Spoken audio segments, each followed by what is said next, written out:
नमस्कार, KP express में आपका स्वागत है। मैं हूं अश्विनी, आपके साथ। चलिए जल्द से नजर डालते हैं देश विदेश की सुर्खियों पर। एक तरफ जहां इजरायल ने ईरान में अटैक किया, तो वहीं दूसरी ओर ईरान ने भी पलटवार किया। ईरान की ओर से किए गए पलटवार के बीच जॉर्डन की राजधानी अम्मान में हवाई हमले के सायरन बजे। इजरायली सेना ने ईरान में परमाणु ठिकानों को निशाना बनाया। इजरायली की ओर से ईरान पर किए गए हमलों को लेकर भारत ने भी दी प्रतिक्रिया। इजरायल की ओर से ईरान पर किए गए हमले में ईरान के chief of staff general Mohammad Bagheri की मौत। इजरायली हमलों में बाघेरी के अलावा कई सैन्य अधिकारी और वैज्ञानिक भी मारे गए।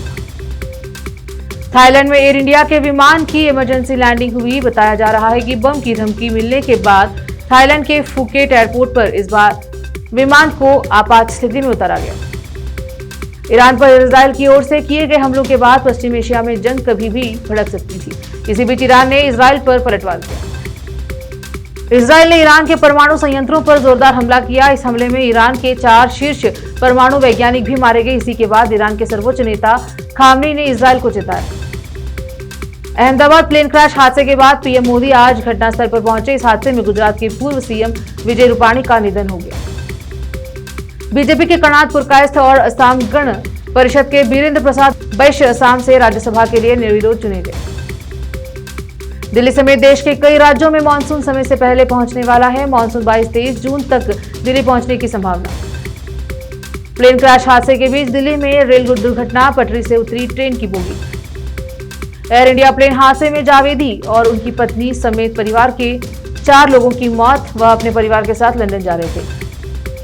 आरा छपरा को जोड़ने वाले की वीर कुंवर सिंह सेतु पर बड़ा हादसा। यहां एक ट्रक ने पुलिसकर्मियों से भरे वैन को टक्कर मार दी। इससे कई जवान घायल हो गए।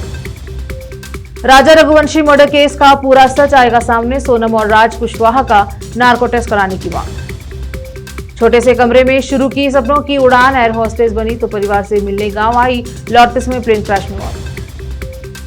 16वें वित्त आयोग की बैठक आज दिल्ली में। कर्नाटक के सीएम कर हस्तांतरण पर उठाएंगे सवाल। नेता प्रतिपक्ष अशोक ने एनएचआरसी से बेंगलुरु भगदड़ पीड़ितों के लिए न्याय सुनिश्चित करने का आग्रह किया। ताजा गणना से जाति जनगणना पर भ्रम खत्म होगा, पीडब्ल्यूडी मंत्री जागी हुई। कल्याण बोर्ड मामले में ईडी की छापेमारी के बाद बल्लारी जिले के कांग्रेस नेता बेपरवाह है।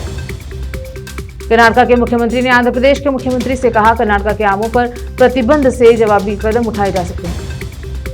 काफी महंगा पड़ा था संजय कपूर को करिश्मा से तलाक, उछला था हनीमून कांड, चुकानी पड़ी थी मोटी कीमत। श्रीदेवी ने ठुकराई फिल्म तो चमकी रवीना टंडन की किस्मत। बॉक्स ऑफिस पर कर डाली ताबड़तोड़ कमाई। न्यूजीलैंड के भारत दौरे के लिए 8 शहर किए गए शॉर्टलिस्ट। T20 वर्ल्ड कप से पहले होगी भिड़ंत। अहमदाबाद प्लेन क्रैश हादसे पर विदेशी प्लेयर्स ने दी मृतकों को श्रद्धांजलि। काली पट्टी बांधकर मैदान पर खेलने उतरे। भारी गिरावट के साथ बंद हुआ बाजार। सरकारी बैंक और एफएमसीजी सेक्टर के शेयर सबसे अधिक हुए। पाकिस्तान को मिलेगा $70 करोड़ का लोन। आईएफसी और वर्ल्ड बैंक ने दी मंजूरी।